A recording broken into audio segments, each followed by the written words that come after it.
观众朋友，大家好，欢迎收看6月19日新闻，我是嘉豪。受到这性骚扰的一寡受害者站出来，对政治界到演艺人员一直逼。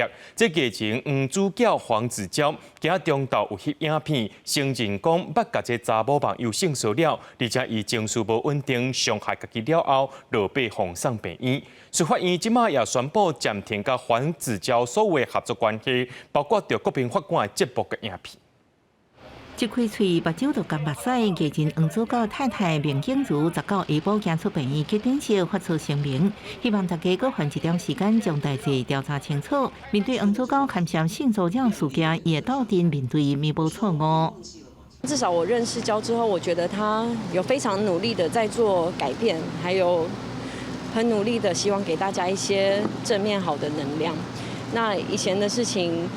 我们还需要更多的时间还有空间，然后谢谢大家关心。性骚扰事件继续滚到为政治艺文甲娱乐圈，不少公众人物拢深陷性骚扰风波。进前有女朋友指控，幕后艺人黄子佼强奸。黄子佼19中昼翕影片回失礼，各疑是因为情绪不稳定自残丧气。只有我应该是不可能再有机会重来的。我活该，我只是想要用这些影片提醒大家，有些事情它会结痂，但你要把它掀开来，会流血。医师表示，性骚扰主要原因是来自无平等的权利结构，包含职位辈分等。大部分受害者因为惊遭到报复，无法度同情反应，也烦恼拍破团体和谐，选择忍耐无开喙，建议受害者爱零容忍，唔通安尼就算去。应该要有一种性骚扰零容忍的心态。一来呢，可以找亲友呢，然后呢输出苦水；二来呢，能够寻求适当的管道，不管是像派出所，或者是性骚扰防治委员会，或是呢这个职场性骚扰，向相关的单位呢去反映。所司法院也宣布要暂停甲黄子佼所有的合作关系，包含代言、国民法官节目甲影片全部落架。卫福部表示，强奸等行为可能造成刑法的强制错误罪，属于非告诉乃论。司法机关应立案调查，拿查证事实，应处6个月以上5年以下有期徒刑。记者综合报道。有台北市议员指控讲，前台北市长郭文哲去年底去到日本 Okinawa 行销悠游卡，日本迄边呢直接的银行查某职员受到这个悠游卡公司员工性骚扰，这个员工正含传一挂赤身裸体相片给伊。这个申诉了后呢，这支悠游卡公司拢无向董事，也就是台北市政府通报。那悠游卡公司是回应讲有召开性平会，有甲这个员工记性改2届，而且调整一步啊。民众党主席前台北市长郭文哲去年下任之前，到日本沖縄话行销悠游卡，也毋过有日方琉球银行女职员申诉收到悠游卡公司员工团的私密相片，认为有性邀约的企图。市议员即期悠游卡公司事后召开性平会，却无向上级北市府通报，也即期公司伫这个事件进前4年无开过性平会。事情因为涉及到国际的层次。这个对我们台北市的形象是一个非常大的伤害。悠游卡公司表示，无传私密相片是传房间号码，涉案人讲是误传，无强烈证据，说明有骚扰意图。也毋过认为言行影响公司声誉，先改2支调离现职。据我所了解，并没有所谓的很私密的照片，好像是提供了一个房间号码的一个照片。那当事人也说明他是误传，后面有什么该检讨，或者是说可以照其他该改善的地方，我们会再跟悠游卡公司做一个研究。跨党派北市议员19也组成促进性平连线，签署环境承诺书。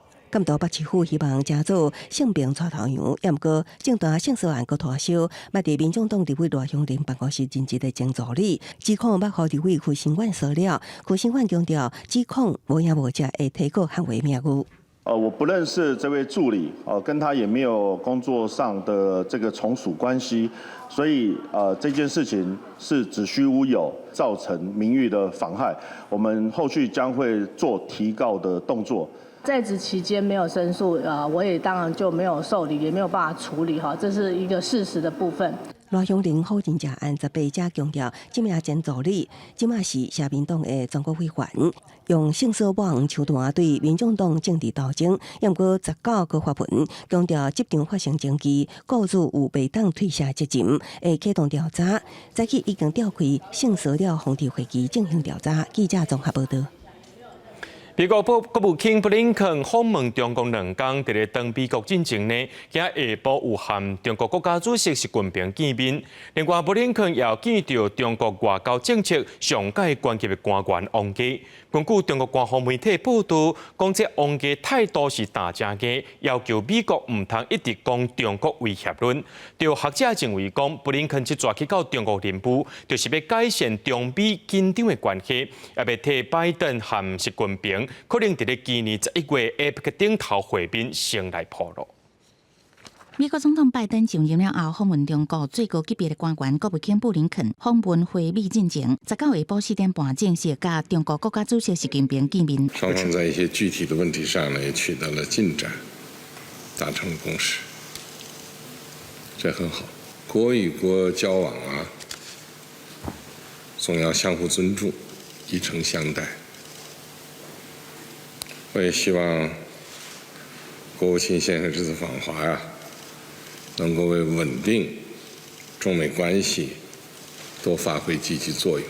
外交媒体伫6号亲像布林肯再去会见中国外交政策最高官员王毅时阵，双方有具体进展才会当促成。根据中国央视报道，王毅伫会中强硬表示，美国应该停止炒作中国威胁论，取消相关制裁甲打压，并强调台海问题是中国的核心利益，无任何退让的空间，呼吁美方明确反对台独。美国国务院会后的声明讲，布林肯表明美中两国应该负责任管理竞争关系，确保未变作冲突。也声明会持续运用外交手段，提出美方关心的事项，来捍卫美国人民利益甲价值。不过形容两个人的会面直接阁有效果，外界伫有美中无定着有希望和解。目前美国透过这种把关系稳定住的方式呢，那么基本上习近平应该是会去这个。参加 APEC 会，因为习近平如果不去的话，其实坦白讲，这是他的损失。学者分析，布林肯这届上主要任务就是改善中美紧张势面，也是要为拜习两人可能伫今年11月 APEC 时阵举行拜习会谈铺路。记者综合报道。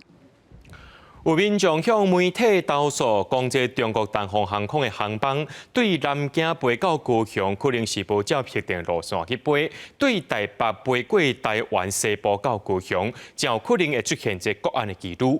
不过，民航局表示讲，这是本地特有的国际加两环的飞行路线。不过，有专家表示讲，这路线是有一定的规范，也着爱心查，甚至飞行机若飞一个歪出去这条路线，者战机也会随机监控。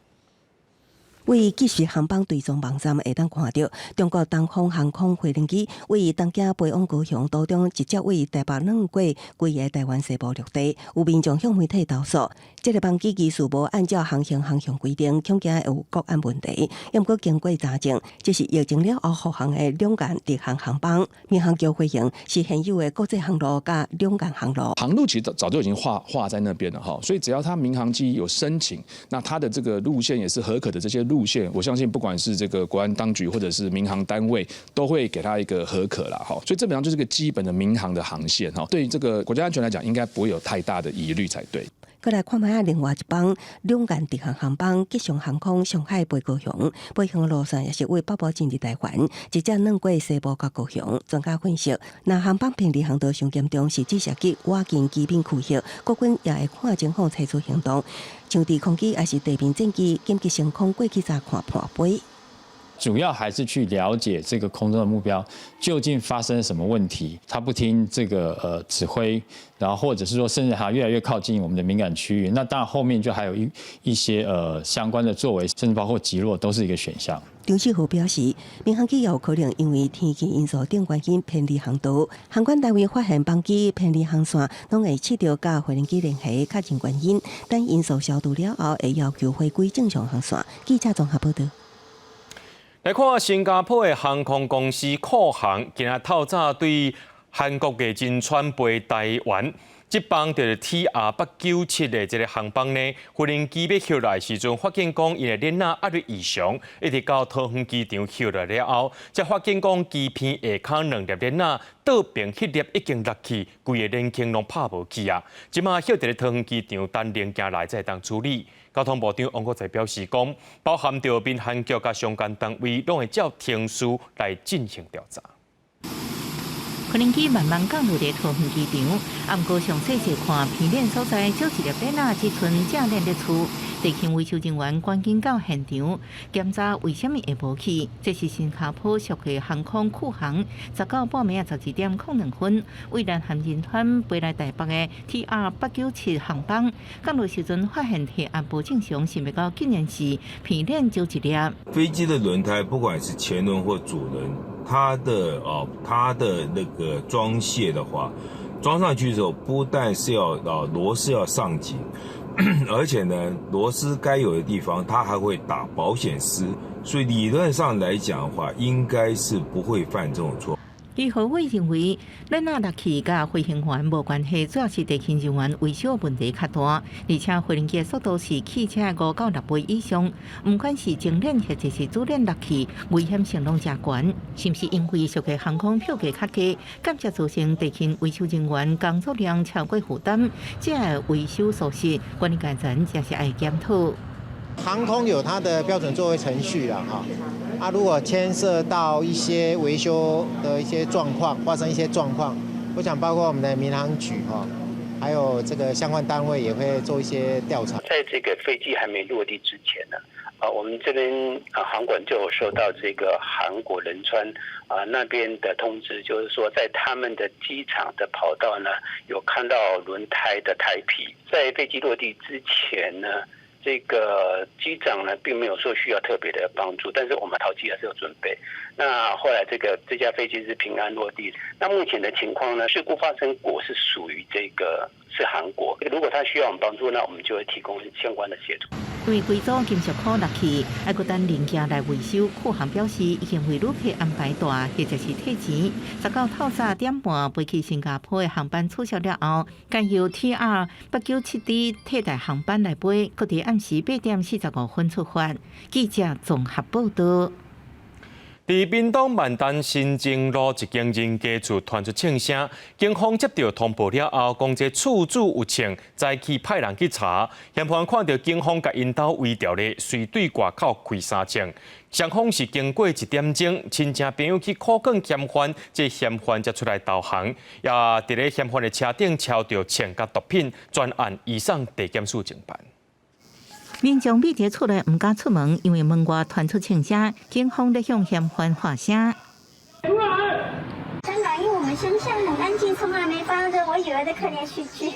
19早起7点外，警方到屏东万丹新庄路一个面体查庆东，想不到嫌犯发现厝被包围，竟然对外开3枪，场面真紧张。警方顾虑厝内有嫌犯的囡仔无行迹，找到亲友敲电话靠劝投降，一直到将近9点，剩5组嫌才放弃抵抗。在慌乱中跳楼逃掉。那后来这个他可能也觉得这个法网难逃，所以他主动到我们派出所去投案。是所以我们现在把他带过来现场，在理清整个案件的过程。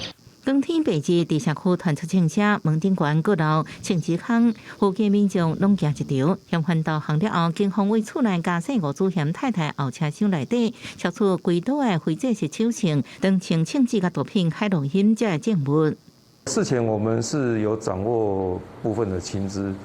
包括他贩毒部分以及他持有枪械的部分。警方表示，涉案嫌犯是分局列管的治安各路人口，专案依照毒品危害防治条例、枪炮弹药管制条例移送地检署侦办，调查的动机甲枪毒的来源。记者综合报道。台北市信义区昨昏透早有一台沙石仔车弄入去一栋大楼，这市政府赶紧疏开这住户16个人，也伫咧大楼装6支钢条来加强。再去台北市监管处和住户，也有双北的结构技术等单位到现场勘查，上紧1礼拜内调查报告会出来，才当决定讲这个住户敢会当继续搬回去住。监视器顶悬的画面，一台山石车直接撞入去路边公寓的牛条，不出白烟。代志就发生伫10月透早，住户为困梦当中拢惊一条。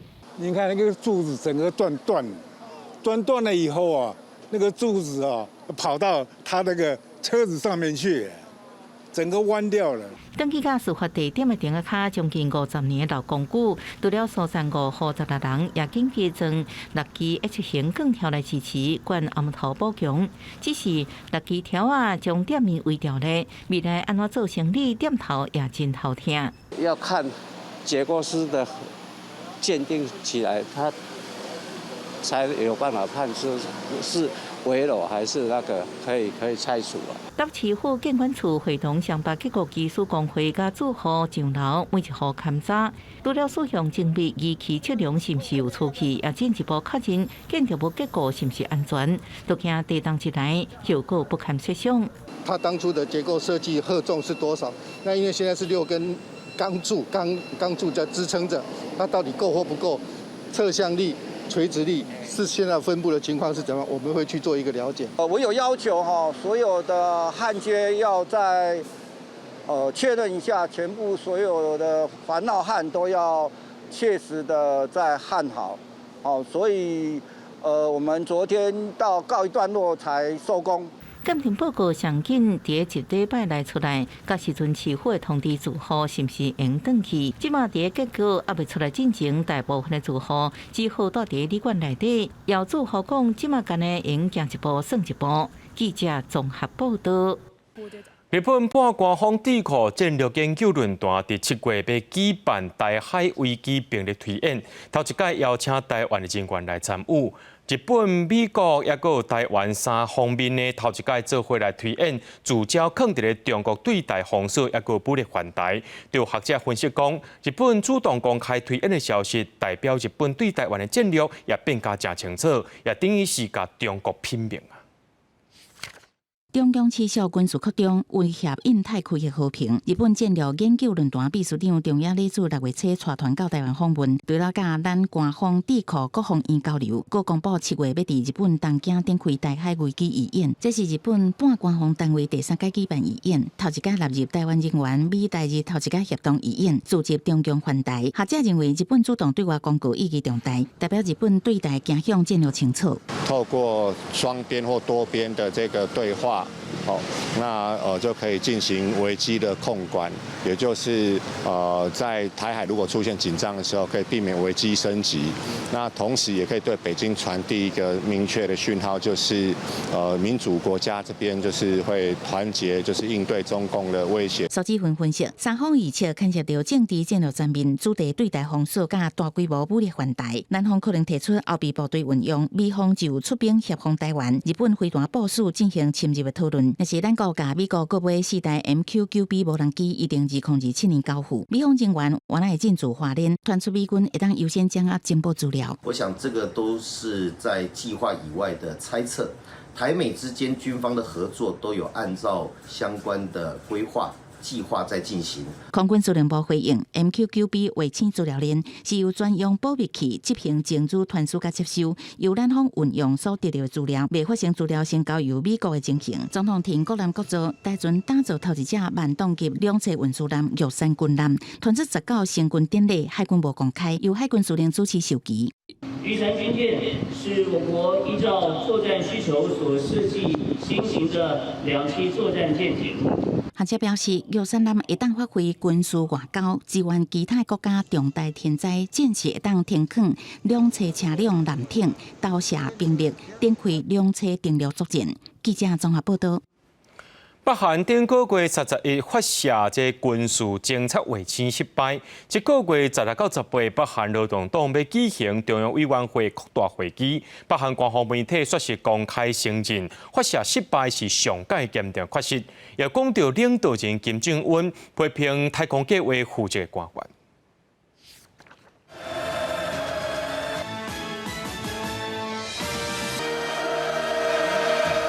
参与会议的劳动党中央委员郑经济的拍扑啊，当时雨伞声万岁了后，随即开始第8届中央委员会的扩大会议。这也是第8届中央委员伫2021年就任以来第8摆举行扩大会议。会议中，上受外界注意的议题，就是5月底千里马1号太空火箭发射失败事件。北韩官方媒体罕见的公开承认技术失误，也公告领导人金正恩对此批评计划主管官员，同时责成相关部门赶紧实施第2摆的发射工作。北韩伫5月30日平安北道的启海卫星发射场头一摆发射新型的千里马1号太空火箭，搭载叫做万里镜1号军用卫星，讲是为着要监控韩国甲美国伫半岛的军事动态。不过发射了后，第10火箭脱离了后，第20火箭延引无准确点火，最后伫韩国转入北岛外海大约200公里的所在坠落。韩国海军随即出动青海舰艇甲苍水警员将残骸高上岸，外壳也会当清楚看到检查点13个字。另外一个焦点是2019年，因为金正恩甲迄当时的美国总统川普进行高峰会，无达成具体协议。防免除统战部长职务的金英德，伫2021年第8届中央委员会议复出了后，即摆扩大会议核选为中央政治局的候补委员。同时，外电也引用韩国统一部的消息，甲北韩中央通讯社的报道，北韩粮食供给状况继续恶化，所以除了卫星发射检讨甲党政人士，即摆会议也公告提升北韩的粮食自主供应。公司新闻齐家进编译。乌克兰南部赫尔松的一个水坝被风崩掉，造成附近淹水。这纽约时报的采访专家就讲，有证据来显示，这水坝会通道去互坑炸弹，要一个法律的专家去调查，讲这是一场攻击，有可能是罗西亚坑炸药的。水坝出现一大坑，大水流出来，真侪都市拢淹去。乌克兰南部赫尔松俄罗斯控制区内新卡科夫卡水坝设立技术遭到破坏。美国英国时报引用工程师甲爆破专家的讲法指出，证据指向水坝那么控地区通道内底有炸药，由控制大坝的俄罗斯引爆来炸害去。The analysis looking at seismic centres, looking at the open source intelligence that our open source providers have worked with and demolition experts, we're confident at this point that this was a deliberate attack, and we believe that there were explosives placed within the dam itself, which has caused the breach and the incident. 协助乌克兰检方调查国际法律专家小组伫初步报告当中表示，这个爆炸极有可能是由俄罗斯藏的爆裂物所造成。新卡科夫卡水坝互人炸害去，地处水位泛滥，已经造成的死亡提悬到45人，3600多人脱离，受影响差不多有25000人。Мы сидели несколько дней, мы на улицу не выходили, мы воды, мы земли не видели несколько дней. А вам подвозили там воду или что? Да, нам волонтеры привозили воду. Мы благодарны. Питание, хлеб, все нам это привозили волонтеры. 目前俄乌双方拢指向对方。纽约时报引用工程师的讲法，只有将水坝抽完水了后，彻底检视，才能确定损毁的原因。另外，乌军伫南部的反攻夺回扎波罗热地区南部一个村庄，是这个月初发动反攻以来第一场胜利。Настрій бійців, солдат дуже піднятий, бо знають, що ми рухаємося вперед і визволяємо свою землю. І бойовий дух дуже високий. 车路边的建筑一片绿葱葱，边顶悬拢是枪支坑，厝内也真乱。这是乌军最近收复的乌东顿的刺客地区一个城镇。不过，俄罗斯国防部发布影片显示，透过无人机的攻击，拍退部分的乌军。乌克兰总统泽伦斯基是否认俄国讲的摧毁俄军爱国者飞弹的讲法。公视新闻陈慧仁编译。伫咧厄瓜多中西部巴巴奥约一个所在，有一个76岁妇人人，找到互医生宣告死亡，家属伫咧同一天要甲安葬，想袂到这个妇人人却对棺材内面强醒过来，家属赶紧甲伊送病院治疗。毋过，佮再过一礼拜，因为中风来过身，即届确定真正有转去啊。棺材内底倒的是76岁蒙托亚，找到伊伫家己的丧礼，突然醒过来，在场的人听到棺材内底传出声音，拍过去看，发现蒙托亚当咧拍拼喘气，当场拢硬去。伊的后生随即较医救，迄当时医生嘛毋知发生什么款的状况。Hijo tiempo lo coge el doctor ayúdeme. Si mi compañero me dice que ya está muerta, no, está viva. Uy, se me deja sorprendido. Llamó al una enfermera del otro, me metieron mano a ayudar a mi madre。蒙托亚迄天较早送医的时候，医生判定因为中风加心跳停止，宣告死亡。伊的后生吉尔伯想要看母亲最后一面，也毋过互院方阻止。吉尔伯领到死亡证书甲证件了后，就为母亲举行丧礼。根据当地媒体报道，蒙托亚真可能出现叫做强直性分歧的症状，除了喘气加心跳微弱，规身躯也呈现僵硬，所以误判死亡。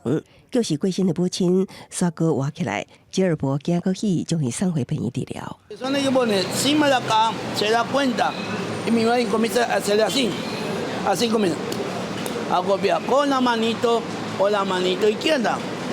Nadie se imaginaba que estaba golpeando a ella y se imaginaba, nadie sabía. Otra persona, dos personas, nos dimos cuenta que ella estaba oficiando, necesitaba aire, oxígeno。这件离谱的事件引起家属不满来投诉，卫生部门也组成调查小组，深入调查院方敢是有医疗疏失。不过，在这个同时，蒙托亚十老团处伫病院发生欠血性中风，经过抢救了后意外死亡。医疗团队一再确认了后，证实已经过身。蒙托亚家属伫一礼拜内为举办2摆丧礼，那这一摆已经离开世间，和家属真感。公司新闻周淑芬编译。英国的研究人员发现，讲用分开的方式呢，会当把这肿瘤所排出来气体收集起来进行分析，会当提早发现到胃肠方面的癌症，而且这准确率会当到高成。检查肠胃道癌症分析考据对赛，英国伦敦帝国学院的科学家透过这装置，互患者大喙对塑胶气囊分析了后，量内边有特殊涂料金属汞使气体，然后经过低温冷冻加温到250度，才定数，等分离出化合物来分析。And then after we separate the compounds of interest, we then detect them with our mass spectrometer, and that's this instrument here, and that's where we actually measure these potential biomarkers for the cancers that we're interested in. 研究人员指出，肠胃道肿瘤甲正胃周围的环境会产生代谢物，其中某一寡代谢物出现气体状态挥发性化合物，这气体会走去肺部，那分析分出来气体，等判断是毋是得到癌症，或者是什么款的癌症。The technology now allow us to pick up those compounds in a very, very low levels, part per billions or part per trillions. It's like a drop in a swimming pool. 这个研究进行的实验发现，准确率有90%以上。目前团队在扩大招募25000个以上的患者，打算针对食道癌、胃癌、甲胰腺癌等7种肠胃道癌症进行早期体检的临床试验。那最后证实会免去患者做对事件体检的痛苦，而且达到早期发现、早期治疗效果。公司新闻站回面电视。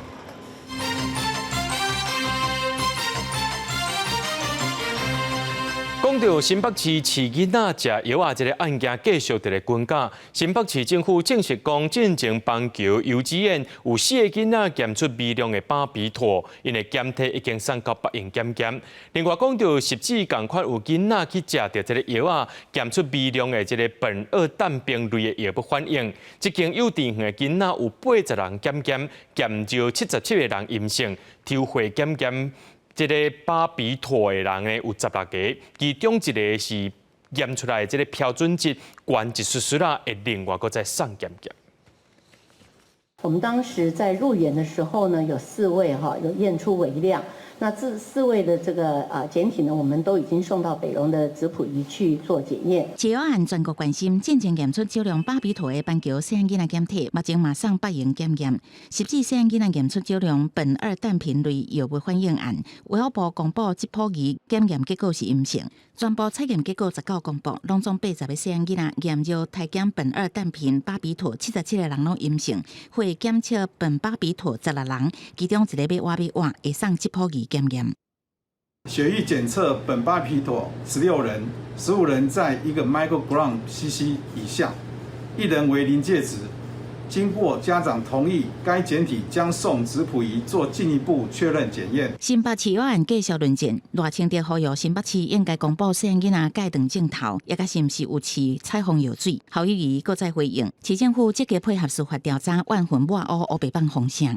赖清德枉为医生，在期间我们看到很多恶意抹黑，用选举造谣的语言。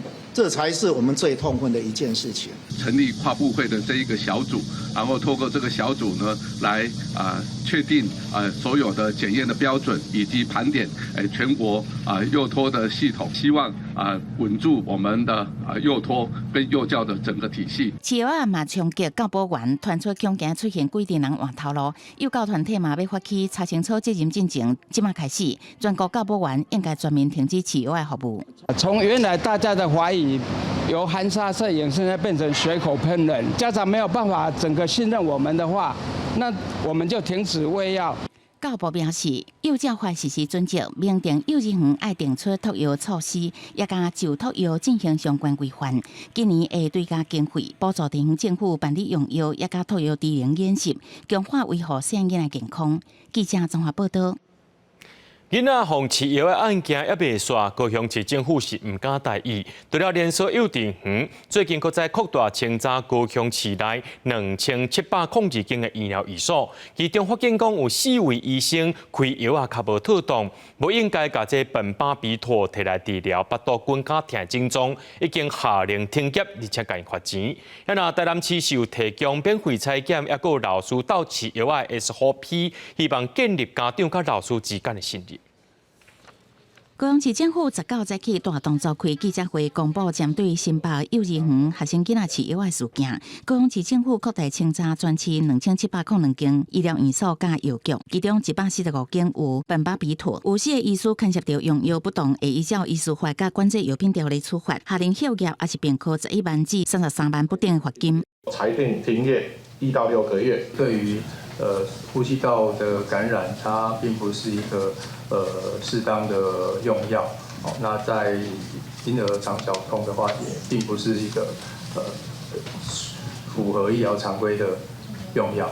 市政府通知去过4间诊所，最近1个月来使用这种药啊，也是将近半年来使用这种药啊3届以上，未满18岁囡仔，会当去高医也是永壮等4间医疗中心接受免费的医疗评估甲看诊，互咱法律医师化完网表示是正常使用。脑膜炎、热痉挛会抽筋，然后书上说那个抽筋的那个持续性的抽筋可以吃苯巴比妥。高雄市政府表示，相关的判定是经由专家会议审议，搁依法处分。另外一间防法的诊所19门关起来，没收到消息的护理师甲患者被走一抓。台南市嘛针对饲药事件公布相关的处理，让家长安心。都有附件有这个验尿的这个设备跟尿管那假如说家长有这个需要刚刚市长讲到的那可以带小朋友到卫生所来。除了免费体检，市政府嘛明定托药的标准流程，希望建立亲属信任关系。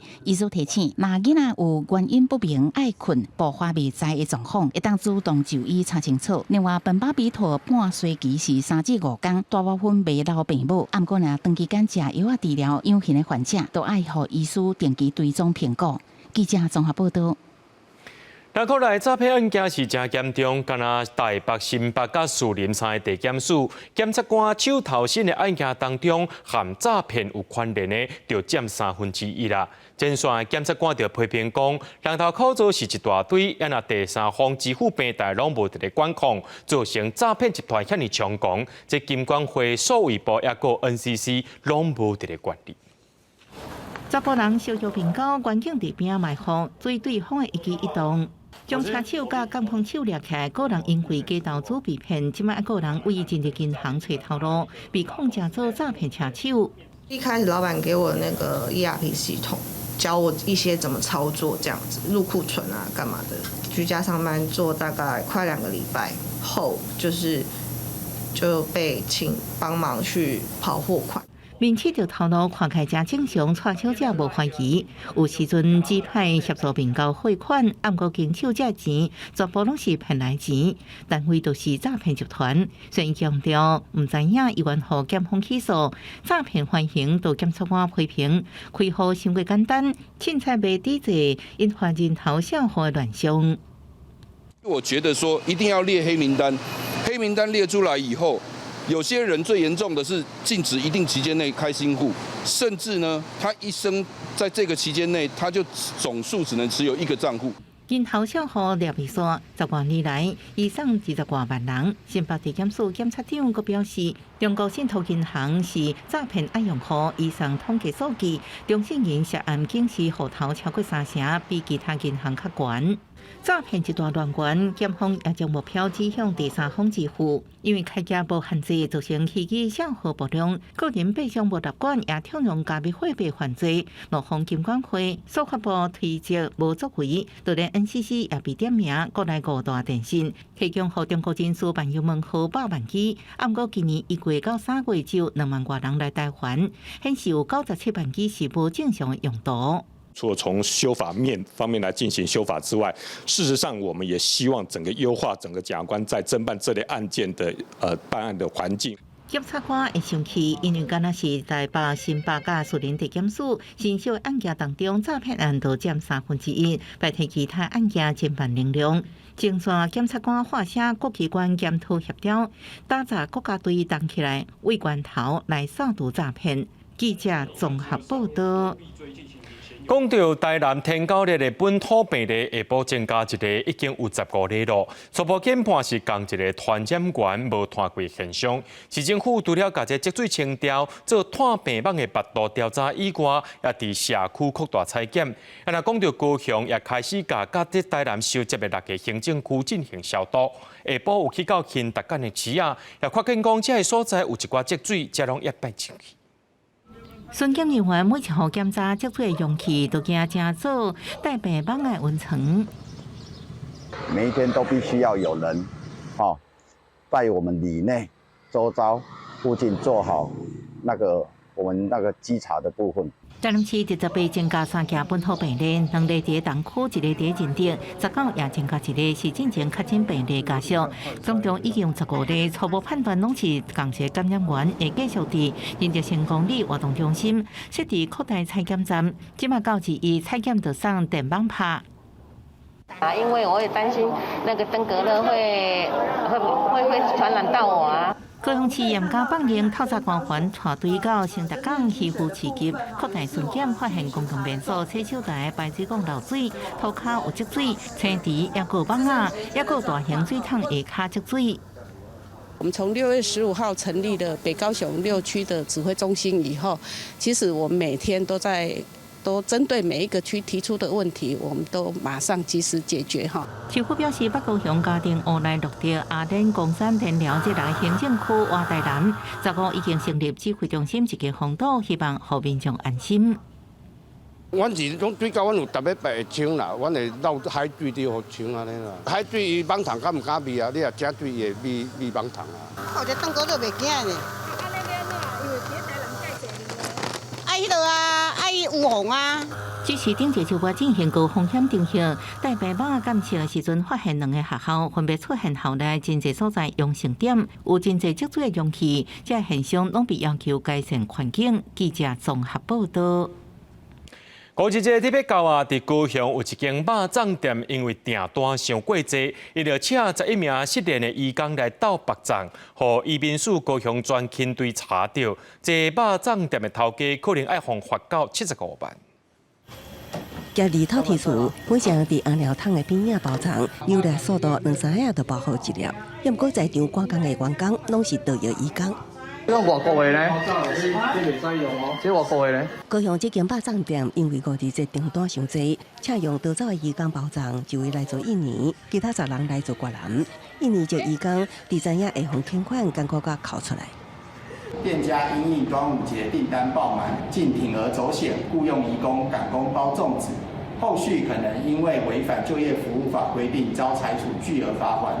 移民署高市侦缉队表示，骗库非法移工相关会当罚75万，马上中会用到的猪肉也未当为境外违法输入。非洲 DJ 中央灾害应变中心表示，到13为止，有中国、越南、印尼等17个国家出现疫情。显然，亚洲地区的非洲 DJ 疫情无降温，要预防病毒跨境传播，就要防止旅客违规炸疫区猪肉制品。同时发现，到6月7日为止，违规炸猪肉产品入境罚款20万的旅客有290人，甲108年1月到9月开发的人数比增加14人，有回稳的趋势，而且相关单位严格查缉。记者综合报道。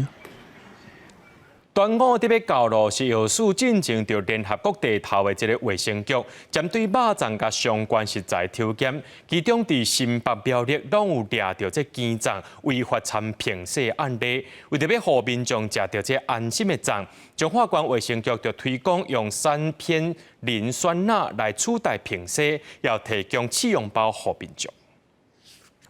台湾人5日节爱食粽，市面上的肉粽800款。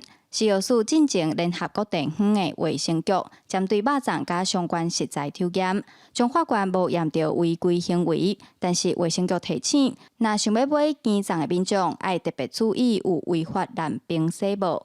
较古早可能想讲鸡粽要互伊不要粘粽叶啊，较 Q 吼，可能会用那个冰洗吼，但是咱的冰洗对咱人体是健康是有危害的吼，即摆法规是袂使用的。您想要让米可以有这个保水性吼，咱会使有这种合法的3片磷酸钠吼。冰洗若食到多，有可能会排腹肚，若严重的话，甚至会昏迷。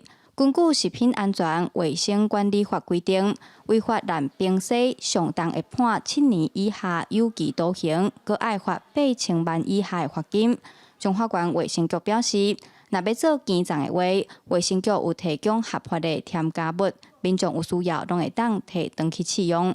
因为迄端午节要到啊，所以要绑迄款的鸡粽，惊迄市面上的迄有不法迄款的添加物。要来卫生局摕迄3片磷酸钠，等于家己做。中华关卫生局嘛提醒，除了鸡粽，有的餡料，亲像菜脯、虾米，佮有素粽接用到的豆干，上好是经湿水自然的。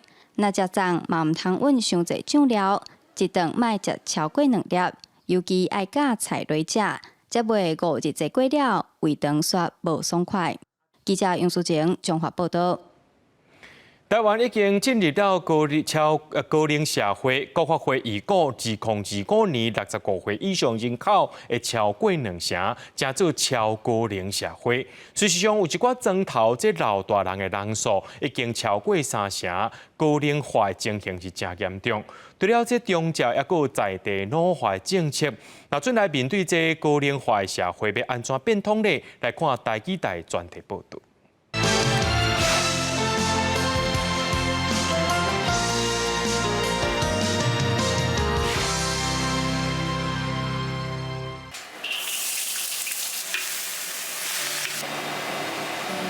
今年64岁的美珠姐骹手溜了，一个人伫灶骹无用煮食。这顿毋是煮互家己食尔，是煮买30人份，甲社区共餐的时代斗阵食。每一个人拢会老啦，咱若食到70、80岁啊吼，讲有人煮互咱食，嘛是介幸福啊。美珠姐讲，伊虽然退休啊，但是用少年时代服务高龄时代的精神，也是来服务大家。台湾高龄化速度真紧，估计2015年就会加做老人人口20%以上的超高龄社会，速度又要是世界上紧。日本甲老人人口超过50%的所在，号做极限传录。台湾总人口来看，可能2070年就会达到43%。因为你活得久，老人数量会越来越多，但是你生的少，会让老人的比例增加得更快。我们在1950年代初期啊，能够生7个，最近呢生不到1个。人口老化的方向无法度翻头，照护需求嘛对咧增加。政府提出长照政策，2016年经费挖50亿，去年超过600亿。因为现主时嘛有超过22万的外籍移工投入国内的看护工课。长期关心老人福利的立法委员吴玉琴认为，世界拢在欠工，台湾受过依赖外籍看护也是问题。现在是几乎都在抢人的大作战，然后因为整个不止台湾缺工，日本那边照顾服务人力也是缺工。好的劳动条件以及好的台湾的一个环境，应该会是吸引他们的一个动力。本来我嘛是想讲有日要退休无，但是就是感觉讲啊，还佫较好手会真会当，有啥物无爱做一寡工作。台湾面对高龄化，除了爱关心长照的议题，即马医疗进步，时代也通过一摆投入社会服务。现代人为退休到老去，平均会当搁食20到30年。现主时社会上嘛开始有团体有意识咧呼吁政府，老人的政策袂使只有长照。台湾今嘛退休500万人，政府嘛无政策啊，就是长照，所有产品拢要品牌年轻化，没有人家在做高龄品牌。刻板印象就认为退休后就是养老，然后休闲，退休后的人生，第三人生，怎么样成为有用，然后成为社会在贡献的人。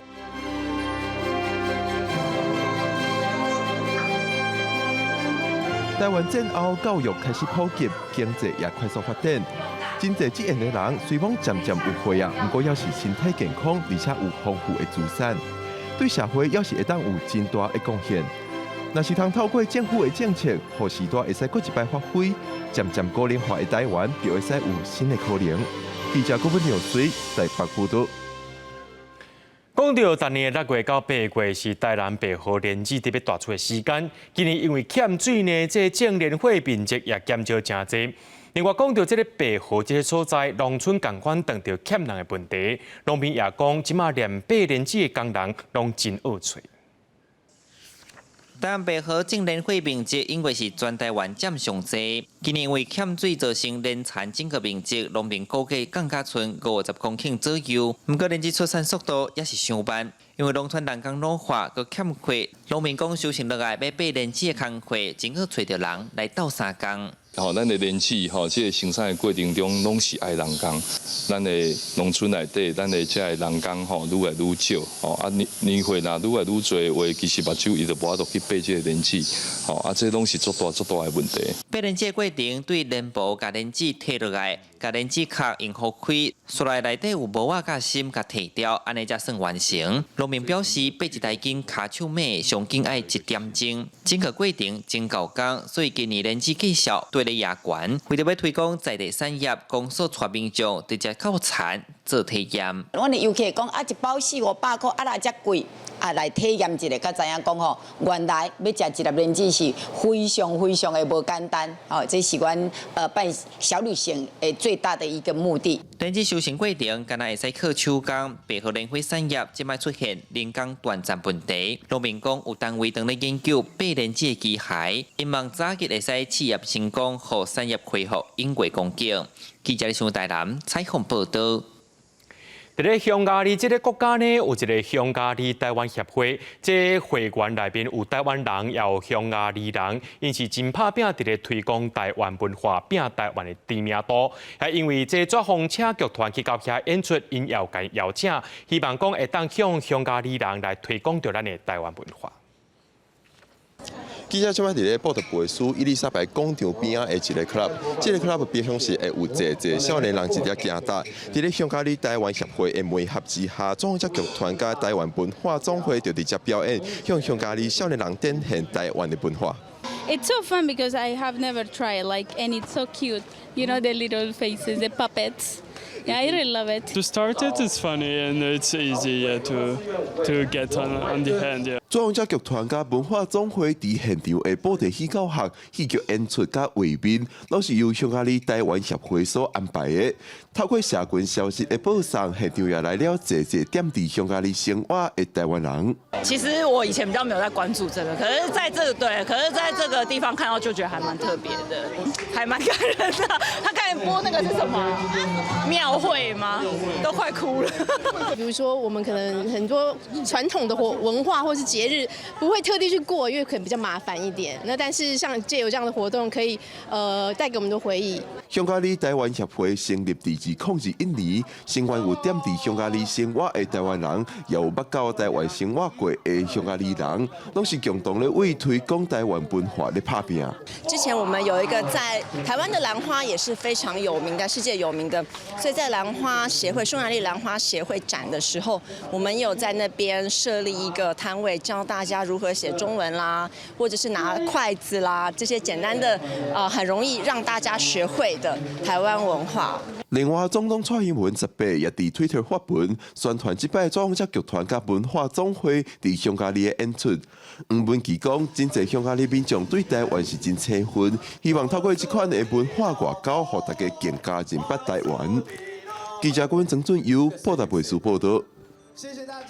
疫情当咧严重的时阵，民众拢会将物件包登去食，或者是伫咧户外用餐，遐颠倒造成外口本数是满世界，也若这鸟鼠共款是拖到规世界。伫美国华府呢，就居民家己组成一个掠鸟鼠小组，因是训练狗仔来掠鸟鼠，效果共款真好。Oh yeah, you gotta allow. 狗仔的主人伫头顶看到各种狗仔，若开讲，若伫个小巷内底弄来弄去，翻找粪扫堆。无偌久，突然看到拉狗亨利向壁甲冲，甲要走去的鸟鼠夹掉的。受到新冠疫情影响，出现甲食物客走伫咧户外用餐的消费风气，也毋过伫咧户外食物件人数增加，嘛互暗时伫咧巷仔内粪扫堆内底的鸟鼠数量增加真紧。美国华盛顿都在地饲狗的居民家己组成掠鸟鼠的队伍，用拉狗来掠鸟鼠。People will talk to us, give us hugs, thank us, because a lot of the times these people, the pest control companies, aren't taking responsibility. 当地媒体报道，华盛顿的鸟鼠问题是真严重。2022年，地方政府就接到将近13400件通报运鸟鼠的电话，比2021年增加2000件。掠鸟鼠的队伍平均一礼拜会伫区域巷仔巡逻一届，一暗只有巡逻3点钟，就当掠到30外只的鸟鼠。猎犬动物学家克瑞根认为，用狗掠鸟鼠的做法是数百年前就有办法，当时的农场就是训练狗仔掠歹虫甲鸟鼠。Rat poison takes a few days sometimes to kill a rat. When the dog kills a rat, he snaps its back, and once its spine is broken, it's really not feeling anything, so it dies very quickly. 除了狗仔，鸟鼠上大的客鸟仔嘛是会当掠鸟鼠的动物。动物组织人类动物救援联盟为2017年开始，就收养流浪鸟仔，而且开放予企业领去饲。暂时已经成功予企业领走400只的流浪鸟仔，其中就栽培肥类的相关业者挖靠认养的鸟仔，甲一只鸟仔饲料，也是破坏肥料地下的鸟鼠赶走，嘛予业者的损失金额减少到过去损失的1成。公司新闻台是董朋友。带观众朋友来看明仔天气。宜兰到新竹对26度到36度，苗栗到云林对26度到34度，嘉义到屏东对25度到34度。宜兰花莲台东对26度到34度，平湖金门马祖对26度到33度。新闻最后，感谢各位观众朋友收看今日新闻，我是嘉豪，明仔暗时7点咱再相会。